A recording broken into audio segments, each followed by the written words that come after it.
नमस्ते और आप सभी का स्वागत है आज की इस राजनीतिक चर्चा में। हमारे साथ हैं ओंकार चौधरी जी।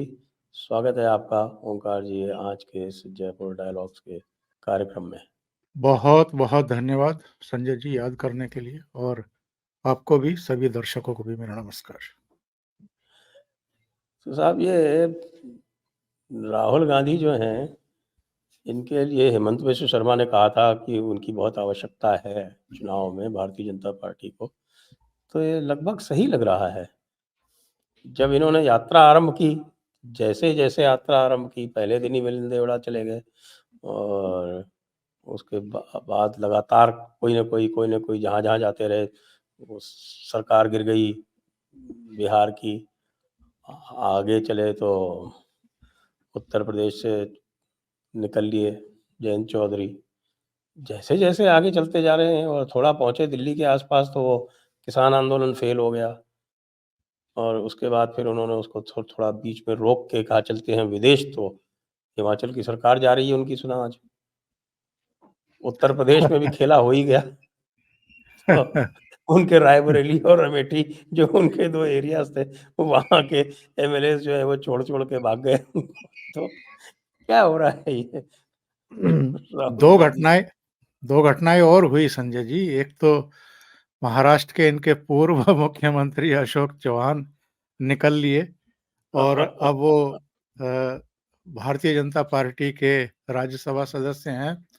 और दूसरे एक और पूर्व मुख्यमंत्री कमलनाथ अपने बेटे के साथ अटैची वटैची बांध करके दिल्ली पहुंच गए थे। वो तो भारतीय जनता पार्टी ने ही मना कर दिया कि भैया तुम तो बहुत बदनाम हो, और 1984 के चक्कर में पता लगा कि ऐसे ही सिख हमसे नाराज हैं, आपको ले लेंगे तो जो थोड़ा बहुत संभावना है वो भी धूमिल हो जाएंगी।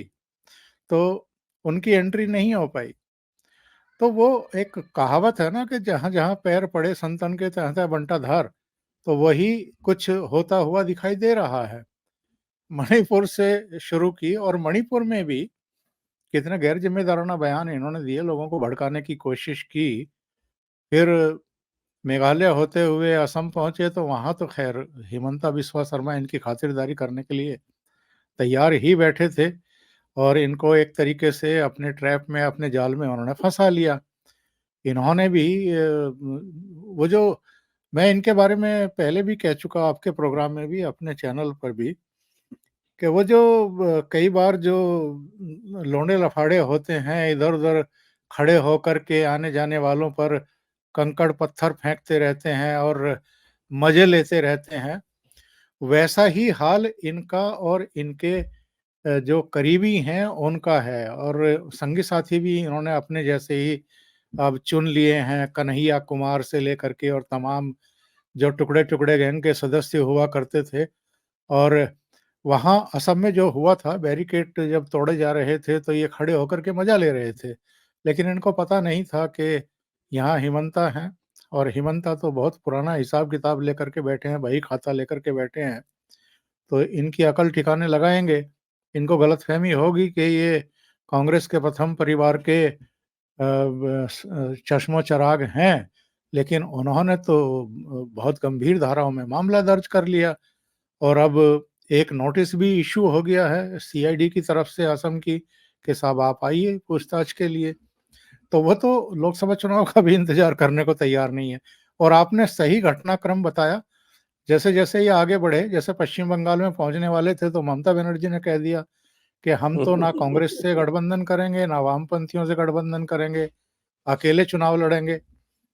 फिर वहां से आगे बढ़ने वाले थे तो बिहार में नीतीश कुमार हाथ छुड़ा करके भाग गए।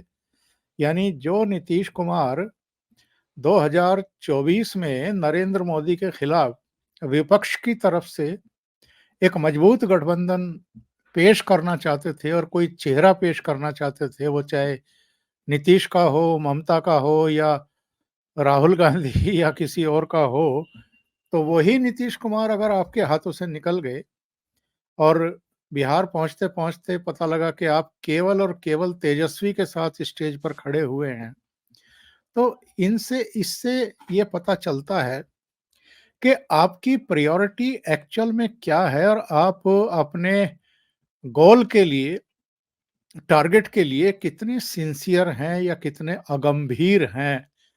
भाई जब, और ये तो अखिलेश ने भी कहा था, कई दूसरे लोगों ने भी कहा कि भई आप ये भारत जोड़ो तोड़ो न्याय यात्रा शुरू करने से पहले अलग-अलग राज्यों में जो सीट शेयरिंग का महत्वपूर्ण काम है, उसको अंजाम दीजिए। अब संजय जी ज़रा याद करिए, ये लोग शुरू-शुरू में कह रहे थे कि 400 सीटें ऐसी होंगी, जहां भारतीय जनता पार्टी के खिलाफ विपक्ष का एक ही कैंडिडेट उतारेंगे। अब उन 400 में से 300 निकाल दीजिए, क्या 100 सीटों पर भी ऐसा कर पाएँगे ये लोग?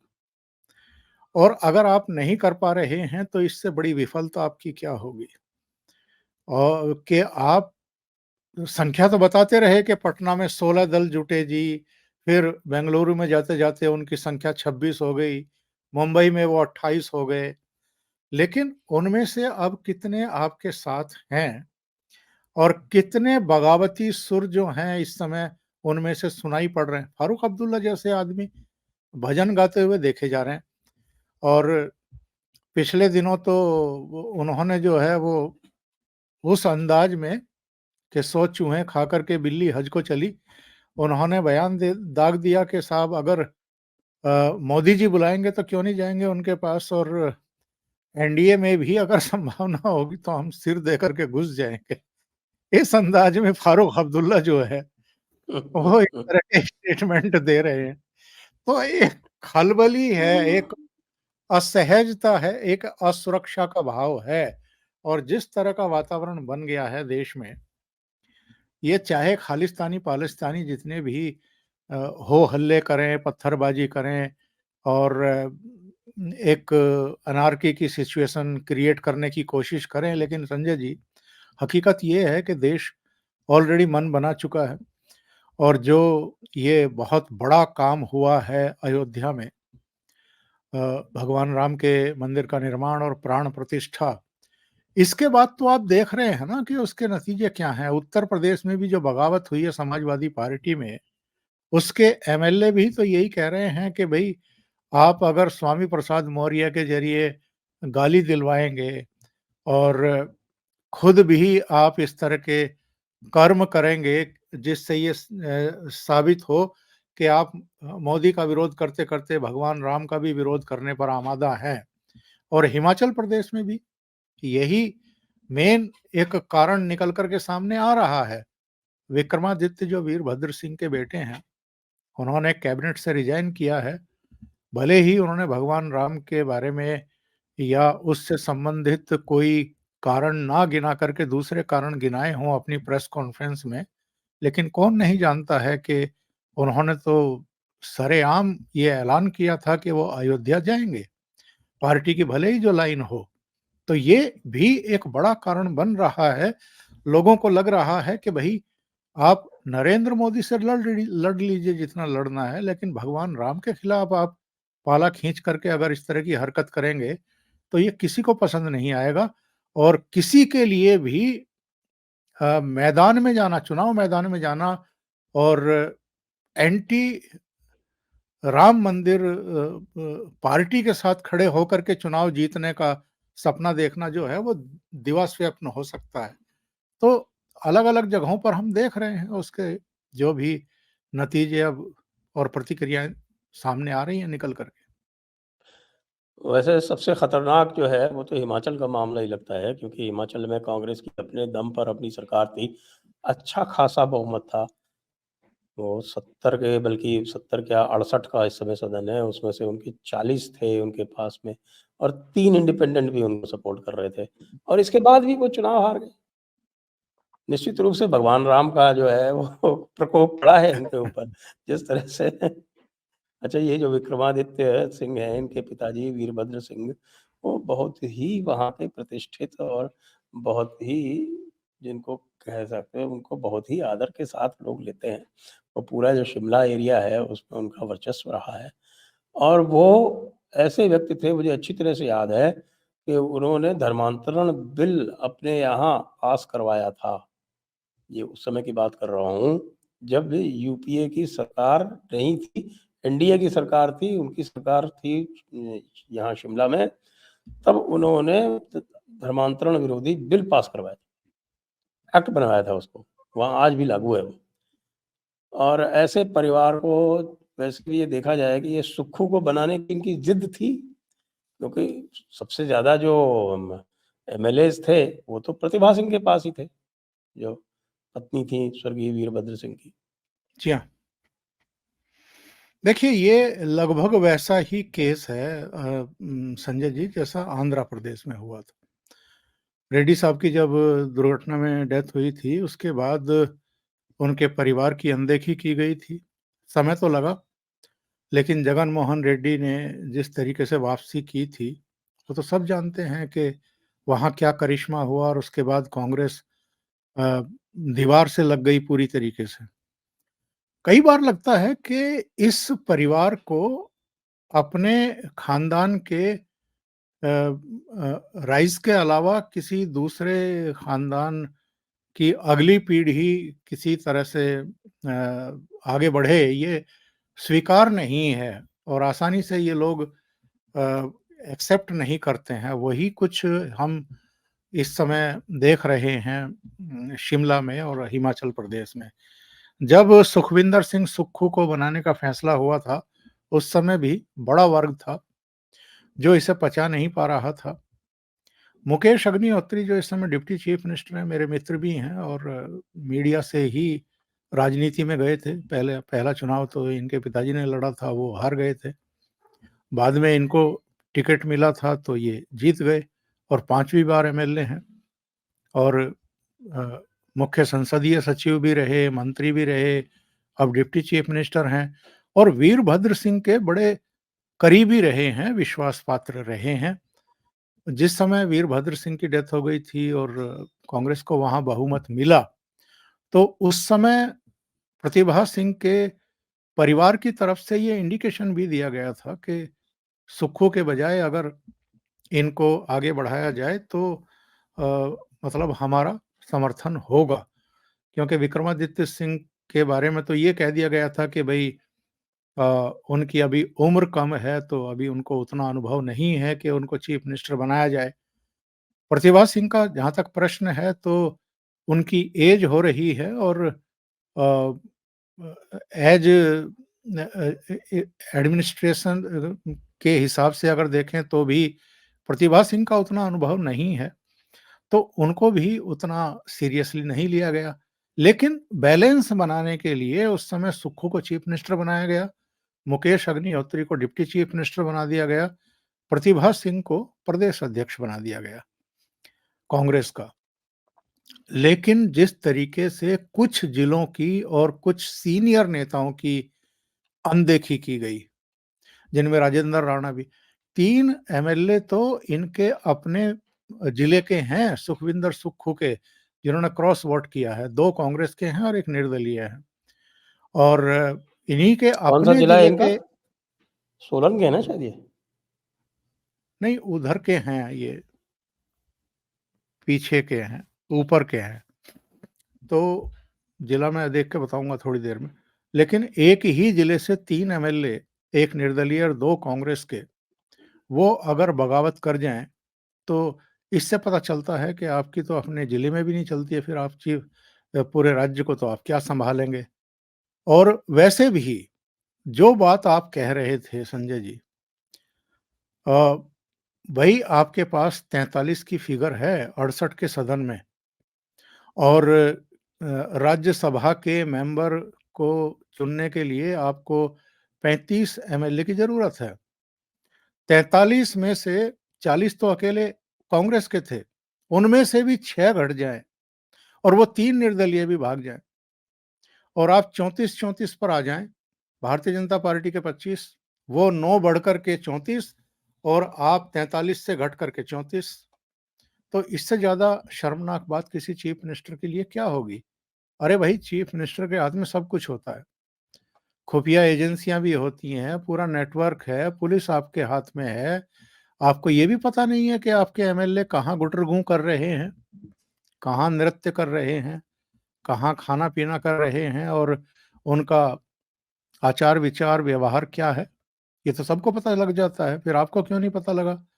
तो पूरी तरीके से फेल चीफ मिनिस्टर हैं। फ्लोर मैनेजमेंट जो सत्ता में नहीं है, जो विपक्ष में है, उन्होंने बेहतर कर लिया और आप सत्ता में रहते हुए भी अपने एमएलए को साध नहीं पाए। और जिन अभिषेक मनु सिंघवी ने कांग्रेस के सुप्रीम कमांडर राहुल गांधी की जान बचाई सुप्रीम कोर्ट में, 2 साल की सजा हो गई थी मोदी सरनेम वाले केस में, उन अभिषेक मनु सिंघवी की नाक नहीं बचा पाए आप, उनको जितवा करके नहीं भेज पाए। तो ये तो अभिषेक मनु सिंघवी की ही हार नहीं है, बल्कि राहुल गांधी को भी एक चपत है। और पूरा जो कहना चाहिए कि कांग्रेस किस कदर सत्ता में रहने के बावजूद हतोत्साहित है और संवादहीनता की स्थिति में है, मिसमैनेजमेंट जो है वो टॉप लेवल पर है, चाहे कांग्रेस के हाई कमान की बात कर लीजिए या राज्यों में देख लीजिए, आप भले ही सत्ता में हैं लेकिन आप किसी काम के नहीं हैं। और भारतीय जनता पार्टी नेतृत्व ने ये फिर साबित किया है, हिमाचल में भी और उत्तर प्रदेश में भी, कि वो सत्ता में हो तो भी और सत्ता में ना हो तो भी वो वो खेल करने में अब महारत हासिल कर चुके हैं, जो कभी ये कांग्रेस ही किया करती थी और डिस्टेबलाइज किया करती थी गवर्नमेंट्स को और कई बार पॉलिटिकल पार्टियों को तोड़ती थी। तो वो खेल अब भारतीय जनता पार्टी ने भी सीख लिया है। सुखविंदर सिंह सुक्खू नादौन विधानसभा क्षेत्र से आते हैं, जो कि हमीरपुर जिले में पड़ता है। जी, जी, ये उसी जिले के होंगे तीनों। जी हाँ, तो इसलिए वो शिमला से बाहर वाला जो क्षेत्र है, जो आपके मंडी धर्मशाला वाला जो क्षेत्र है, वो वहाँ से ये आते हैं। इनमें ये राजेंद्र तो राणा जो हैं, ये तो प्रेम कुमार धूमल को हरा करके आए थे। तो उनकी तो दावेदारी वैसे ही बनती थी मंत्री पद को लेकर के। तो बड़ी विचित्र स्थिति हिमाचल प्रदेश में है। हमारे अभिषेक मनु सिंघवी जो है, उनकी सारी लीगल एक्यूमेन धरी रह गई। एक ये भी कारण था कि बाहर से जो थोपने वाली जो इनकी प्रवृत्ति है, भई यस, आपके पास बहुत सारी चॉइस हो अगर, तब तो आप बाहर वालों को कर दो, जैसे इस समय है भारतीय जनता पार्टी के पास। कि भारतीय जनता पार्टी किसी को भी अकोमोडेट कर सकती है, उनके पास तो इतने सारे एमपीज़, इतने सारे एमएलएज़, इतनी सारी राज्यसभा सीटें उनके पास उपलब्ध है, वो कर सकते हैं। अब आपके पास कुल जमा 30-35, अब तो शायद 30 से भी नीचे आ गए हैं। ये इतनी तो आपके पास राज्यसभा जीतने की आपके पास ताकत है मुश्किल से। और उसमें भी जो है आप अपने दरबारियों को या अपने पारिवारिक जो पिछलग्गू हैं आपके, उनको आप सेट करने में चलेंगे, तो फिर जो लोकल लोग हैं वो क्या करेंगे? यही करेंगे जो हिमाचल में हो रहा है। बिल्कुल। और यही देखिए देखिए आप, वहाँ यही हुआ उत्तर प्रदेश में भी। हाँ, उत्तर वही मैं प्रदेश बताने में वा भी उन्होंने अपने फैमिली रिटेनर जया बच्चन और आलोक रंजन वहाँ पे थोप दिए। इसीलिए विद्रोह जो है बहुत आसानी से हो गया। और वहाँ भी जो मैटर है, वो भगवान राम के प्रति रामद्रोह का ही है। यस। इसके अलावा जो पॉइंट मैं बताना चाह रहा था वो संजय जी, वो ये है कि देखिए उत्तर प्रदेश में इन्होंने 8वां कैंडिडेट किसको बनाया? संजय सेठ को, जो समाजवादी पार्टी के भीतर तक की चीज़ों को जानते हैं, समझते हैं, जिनकी पैठ है और जिनके पास 2 पैसे भी हैं। 127 करोड़ के मालिक बताए जाते हैं संजय सेठ। अच्छा, दूसरे जो है हिमाचल में किसको बनाया? ये किसको मैदान में उतारा? हर्ष महाजन को, जो कभी वीरभद्र सिंह के बेहद करीबी रहे हैं, बहुत विश्वास पात्र रहे, उनके कैबिनेट में मंत्री भी रहे हैं। इसके अलावा आज तक कोई चुनाव हारे भी नहीं है हर्ष महाजन। और अ, उन्हीं वीरभद्र सिंह के परिवार ने, भले ही विक्रमादित्य सिंह प्रेस कॉन्फ्रेंस में कह रहे हो कि हमने कोई बगावत नहीं की है और कांग्रेस के कैंडिडेट को ही वोट डाला है, लेकिन इशारा करने की बात होती है। तो उन्होंने बाकी को इशारा कर दिया कि भाई कर लो काम। अब 6 जो हैं वो अपना बागी हो गए, 3 निर्दलीय हो गए। तो हर्ष महाजन को वीरभद्र सिंह के परिवार के आशीर्वाद से भी एक तरीके से जीत मिली है। अब ये जयराम रमेश से लेकर के और अभिषेक मनु सिंघवी जो प्रेस कॉन्फ्रेंस कर रहे थे, सिंघवी कल शिमला में कर रहे थे हारने के बाद, और ये दिल्ली में आज कर रहे थे। ये भले ही भारतीय जनता पार्टी के सिर पर ठीकरा फोड़े, और प्रियंका गांधी वाड्रा का भी ट्वीट आया, पता नहीं लोकतंत्र की हत्या से लेकर के क्या-क्या बता रही हैं। पर भैया, आप अपने गिरेबान में झाँको, चिंतन करो, आत्म-मंथन करो कि कहाँ गलतियाँ कर रहे हो, क्या गड़बड़ियाँ हो रही हैं। आप आप आपके भीतर, आपकी पार्टी के भीतर, संगठन सरकार के भीतर जो प्रॉब्लम्स हैं, उनको समय रहते आप एड्रेस नहीं करेंगे, उनका समाधान नहीं करेंगे, और फिर बाद में ठीकरा फोड़ेंगे। भारतीय जनता पार्टी के पास तो ऐसा तंत्र है कि वो सूंघ लेता है कि कहाँ क्या चल रहा है, और उसके बाद जो है उसको मैनेज करना आता है। जहाँ-जहाँ असंतोष है, जहाँ-जहाँ बगावत हो सकती है, जहाँ निष्ठाएँ बदल सकती हैं, जहाँ लोग इनके खेमे में आ सकते हैं, यानी आपके पेड़ से उड़ कर के इनकी डाल पर आकर के बैठ सकते हैं, तो वहाँ ये चुग्गे का इंतज़ाम कर देते होंगे, और वही हुआ है। हिमाचल में यही तो हुआ है कि हिमाचल में एक तो जो पॉइंट आपने बताया था, बहुत ही सॉलिड पॉइंट है संजय जी, कि आप किसी बाहरी को लेकर के, ला कर के यहाँ लड़ाएँ, ये आम तौर पर हिमाचल में एक्सेप्टेबल नहीं है। हिमाचल प्रदेश में आज भी कोई बाहरी जाकर के ज़मीन नहीं खरीद सकता है। तो वही किसी बाहरी प्रत्याशी को, सोनिया गांधी को तो फिर भी स्वीकार कर लेते। लेकिन मुझे लगता है कि सोनिया गांधी और उनका परिवार और उनके सलाहकार बड़े सियाने हैं। उन्होंने पहले से ही ये भाँप लिया था कि शिमला में क्या हो सकता है, क्या गुल खिल सकता है। इसलिए उन्होंने कहा कि नहीं, आप शिमला मत जाओ, वहाँ बहुत ठंड है और राजनीतिक गर्मी ज़्यादा है। आप जयपुर जाओ, जहाँ संजय दीक्षित बैठते हैं, वहाँ आप सुरक्षित रहेंगी। तो इसलिए वो राहुल अरे! गांधी और अच्छा देखिए, अब सोनिया गांधी राजस्थान को रिप्रेज़ेंट करती हैं। तो और ये अपने आप में मतलब सोचनीय विषय है कि एक 13 साढ़े 13 साल जो गुजरात के चीफ मिनिस्टर रहे, वो व्यक्ति जब केंद्र की राजनीति में आते हैं और जिनको भारतीय जनता पार्टी अपना प्राइम मिनिस्ट्रियल कैंडिडेट घोषित करती है, तो वो कहाँ से लड़ने का फैसला लेते हैं? सांस्कृतिक आध्यात्मिक नगरी काशी से। और उनको पता था कि उनके काशी से लड़ने के नतीजे क्या होंगे, परिणाम क्या होंगे और प्रभाव क्या होंगे संजय जी। आप 2014 का वो सीन याद करिए, जब उन्होंने काशी से लड़ने का फैसला किया था, और पूरा पूर्वी उत्तर प्रदेश, बल्कि मध्य उत्तर प्रदेश और बिहार और आसपास के सारे इलाकों को एक तरीके से साध लिया था। उसका बहुत व्यापक प्रभाव देखने को मिला 2014 में भी और 2019 में भी। और दूसरी तरफ आप हैं, बेटा क्या हारा 2019 में, आप रायबरेली छोड़ कर के भी भाग ली, और जिस तरह की स्थितियाँ परिस्थितियाँ अब रायबरेली में हैं, राकेश प्रताप सिंह हो, मनोज पांडे हो, अदिति पहले ही निकल ली थी, तो ऐसी घेराबंदी वहाँ की है कि सोनिया वो गांधी भाग गई वो वहाँ वो से। वो गायत्री प्रजापति की जो पत्नी थी, महाराजी, वो भी निकल ली। जी। तो तो ये कुल मिलाकर के पिछले ये चुनाव के क्या बाद से 4 एमएलए तो ये लूज़ कर चुके। ये नरेंद्र मोदी और अमित शाह के सामने क्या खा करके राजनीति करेंगे? वो जिस तरह की शतरंज की गोटियां बिछा रहे हैं, उसमें ये हिम्मत भी नहीं जुटा पा रहे हैं कि लोकसभा का चुनाव भी लड़ पाएं। इसलिए एक राज्यसभा की सीट तलाश कर ली कि चलो अगले 6 साल का तो बंदोबस्त हो गया, हमारा 10 जनपद बचा रहेगा, बंगला बचा रहेगा, पार्लियामेंट भी आना जाना लगा रहेगा। और वही हाल अब राहुल गांधी के सामने भी पैदा हो गया है। कम्युनिस्टों ने वहाँ पर वायनाड पर भी और शशि थरूर की सीट पर भी अपने कैंडिडेट घोषित कर दिए हैं। गेट आउट कह दिया एक तरीके से कि आप दफ़ा होइए यहाँ से और कहीं कोई और सीट तलाश करिए।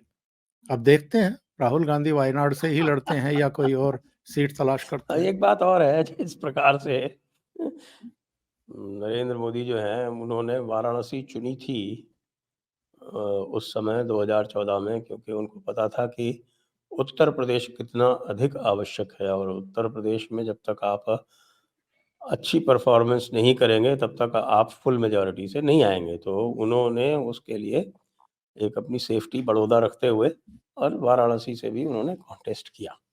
यस। इस बार उनका सारा ध्यान मुझे तमिलनाडु पर लग रहा है। आपको क्या लगता है? बिल्कुल सही पकड़े हैं आप। क्या तमिलनाडु से इस बार लड़ सकते हैं? एक कोई वहाँ पर चांस ले सकते हैं? क्योंकि जब नहीं, वाराणसी मुझे से जब लगता लड़े थे, तब भी वाराणसी जो थी वो डिफ़िकल्ट सीट थी, क्योंकि उसके पहले मुरली मनोहर जोशी बड़ी मुश्किल से जीते थे 2009 में। संजय जी, मुझे लगता है कि तमिलनाडु जाने का तो वो शायद उपक्रम ना करें। वहाँ से नहीं, सेकंड सीट लड़ने में क्या प्रॉब्लम है? वो पूरा साउथ गैल्वेनाइज़ हो जाएगा। जी, जी, जी। लगता नहीं कि साउथ में जाकर के लड़ेंगे। अगर लड़ेंगे तो ये बहुत बड़ा फैसला होगा और इसका भी बहुत बड़ा प्रभाव हो सकता है, क्योंकि जिस तरह की भीड़ अन्नामलाई ने जुटाई है और जिस तरह का वातावरण बन रहा है तमिलनाडु में, उसमें तो कई समीक्षकों का ये तक कहना है, वहाँ के भी लोगों का कहना है कि साहब, तमिलनाडु तो अंगड़ाई लेता हुआ दिखाई दे रहा है। और जो घबराहट स्टालिन के बेटे के ज़रिए या कुछ एक आध और मंत्रियों के ज़रिए सनातन के बारे में, हिंदुओं के बारे में जो गलत बयानी और बकवासबाजी हुई है, वो भी कहीं न कहीं उनकी कुंठा है, उनकी उनकी हताशा और निराशा है। और जो एक वहाँ का वातावरण बदल रहा है, उसका एक खौफ है कि कहीं ये जो लहर है, ये अ, और ऊँची ना हो जाए और कहीं ऐसा ना हो कि उन्हीं के तंबू उखड़ने शुरू हो जाएँ। हालाँकि जो सर्वे वगैरह आ रहे हैं, वो तो अभी भी बता रहे हैं कि मैक्सिमम सीटें डीएमके ही जीतने जा रही है इस बार भी। एआईएडीएमके जो है अभी उतना प्रभावी नहीं है और भारतीय जनता पार्टी के बारे में भी अभी सर्वे तो उतना नहीं कह रहे हैं, लेकिन जो वहाँ का जनमानस है साहब, जो पिछले दिनों के वीडियोज़ आए हैं, जिस तरीके से अन्नामलाई के प्रति लोगों में एक अनुराग, एक प्रेम, एक विश्वास दिखाई दे रहा है, वो तो अद्भुत है वो। और मंच पर भी नरेंद्र मोदी जिस तरीके से उनकी पीठ थपथपा रहे हैं, एक एक पुराना एक वीडियो कभी-कभी सोशल मीडिया पर दिखाई देता है, जिसमें अटल बिहारी वाजपेयी खड़े हैं और नरेंद्र मोदी आते हैं और उनकी काख में घुस जाते हैं और वो पीछे से ढोल जमाते हैं उनकी पीठ पर। लगभग वैसा ही सीन जो है मंच पर देखने को मिला जब नरेंद्र मोदी ने उनकी पीठ थपथपाई अन्नामलाई की। और जब कोई आपका शीर्ष नेता इस तरीके से आपको बधाई देता है, तो ये जोश कई गुना बढ़ जाता है। तो तमिलनाडु में यस, आप जो संकेत दे रहे हैं, वो भी हो सकता है, लेकिन मैं अगेन कहूँगा कि ये बहुत बड़ा स्टेप होगा। और जो दक्षिण के 2 अ, 3 स्टेट अभी बचे हुए हैं, जहाँ भारतीय जनता पार्टी का प्रभाव ना के बराबर माना जाता रहा है, केरल है, तमिलनाडु है, आंध्र प्रदेश है। इन 3 प्रदेशों में भी अगर भारतीय जनता पार्टी थोड़ा कदम आगे बढ़ाएगी, तो उत्तर भारत की तो ख़ैर वो एक बेहद लोकप्रिय पार्टी और सर्व स्वीकार्य एक तरीके से पार्टी बनती ही जा रही है, एक वर्ग को छोड़ कर के। दक्षिण में भी अगर उसने ये कमल खिला दिया, तो उसके बाद तो फिर जो दक्षिण भारत के सहारे आसरे कूदते-फांदते रहते हैं, उनका क्या होगा? ये सोचने वाली बात होगी। और बंगाल में क्या होगा इस बार? बंगाल में तो साहब संदेश खाली ने माहौल चेंज कर दिया है संजय जी। पहले ही वहाँ कुछ ऐसी खबरें आ रही थी कि भारतीय जनता पार्टी की माइनस तो नहीं होने वाली हैं 18 में, कुछ प्लस ही होंगी 2-3 सीटें।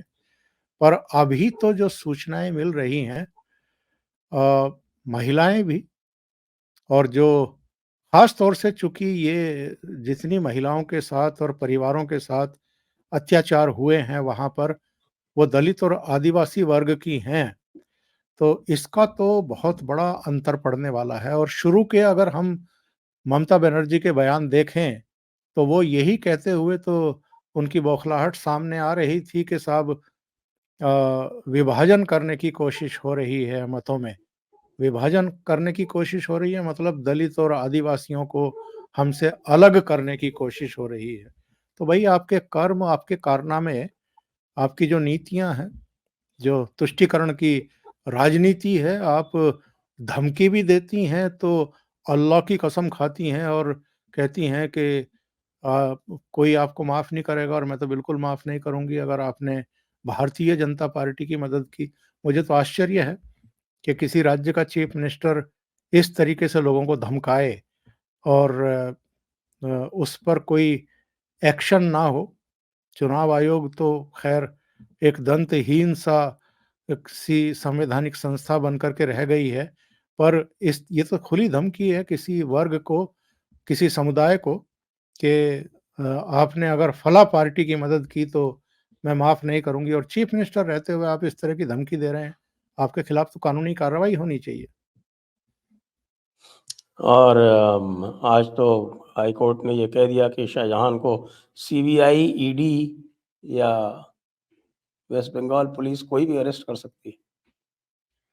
तो जी, लेकिन शुभेंदु अधिकारी का जो बयान आया है संजय जी, कि वो तो ठाठ में रह रहा है, वो तो ये तो वो है अभिरक्षा ना, में तो है। अगर उसको वो कर भी लेंगे तो ईडी का केस तो चल ही रहा है ना, फिर तो ईडी भी अरेस्ट करेगी, दोबारा पकड़ेगी उसको, तो प्रोडक्शन वारंट पे जी, लेके जी। जाएगी अब। जी, जी। और उसकी जो है लानत मलामत जो ईडी करेगी, जैसे अनुव्रत मंडल को एक बार सीबीआई ने पकड़ लिया, आज तक छूटा नहीं है वो अनुव्रत मंडल, जो सबसे बड़ा गुंडा था, सबसे बड़ा गुंडा जो टीएमसी का था पूरे पश्चिम बंगाल में, जिसके चेलों का आपने कल देखा होगा, कल वीडियो चल रहा था कि किस तरह से धमका रहे हैं लोगों को। वो अनुव्रत मंडल का ही कोई चेला है, वो भी कोई मंडल है।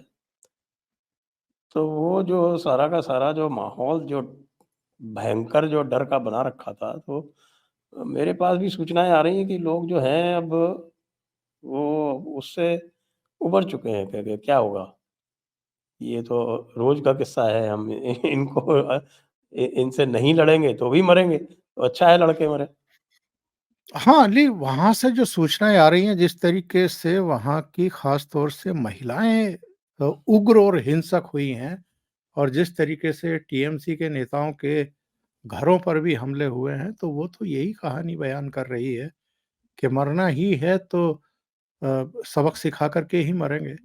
तो ये जब स्थितियाँ कहीं किसी क्षेत्र विशेष या राज्य विशेष में उत्पन्न होती हैं या सामने आती हैं, तो वो एक बड़े बदलाव का संकेतक होती हैं संजय जी।